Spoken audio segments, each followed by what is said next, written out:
2014 ఎన్నికల కమిటీ హామీల కమిటీ ఒకటి ఉండే మేనిఫెస్టో కమిటీ అది రాస్తాను.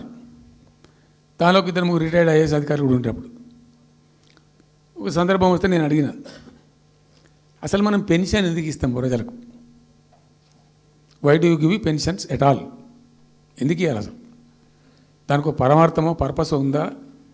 అగాధం పట్టుకొని ఇట్లా పంచిపెట్టుడా ఏంది అసలు? మీ ఉద్దేశం ఏంటి సార్ అన్నారు. అనుకోకుండా దురదృష్టవశాత్తు కొందరు డెస్టిట్యూట్స్ అవుతారు, కొందరు ఫిజికల్ హ్యాండిక్యాప్డ్ అవుతారు.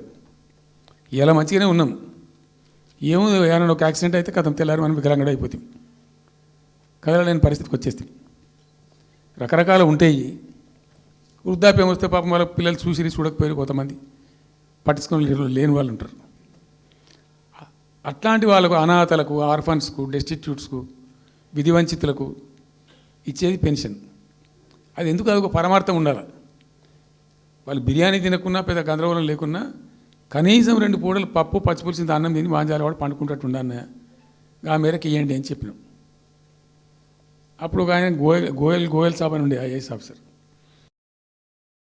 దాని అన్ని రేట్లు లెక్కబెట్టి 670 రూపాయలు ఇస్తే సరిపోతుంది సార్ అన్న. నేను గావాలకి ఇచ్చేదానికి కోషిష్ చేయను, నా వైపు 1000 రూపీస్ పెట్టు, పెద్ద కథ ఎందుకు అని 1000 చేసాం. సెకండ్ టర్మ్ నేను ప్రకటించాను, మళ్ళీ మేము గెలిపించుకొని ఈసారి గెలిస్తే వెంటనే 2000 రూపీస్ చేస్తామని చెప్పాను. మొదలు 1000 అన్నవాడు అడగలే, మా అంతటా మేమే సుమోటోగా మాట్లాడి చెప్పి డే 1 గవర్నమెంట్ వచ్చిన ఫస్ట్ క్యాబినెట్లో డిసైడ్ చేసి 1000 రూపీస్ పెట్టాం.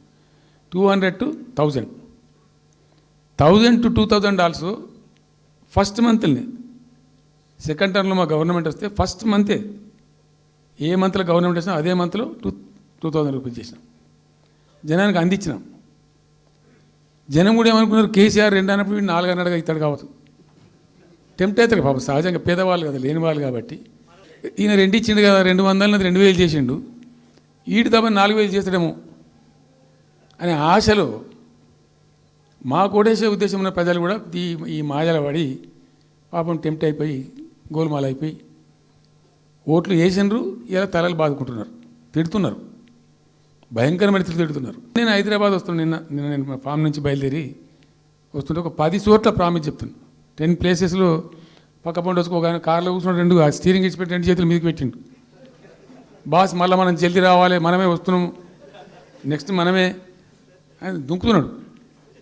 ఆ మోటార్ బైక్స్ వేసేవాళ్ళు వాడు పక్కన డుర్రమన్న పక్కన వచ్చి వాడు వచ్చి నెక్స్ట్ మనమే సార్ వచ్చేతను అంటారు పోతుండ్రు.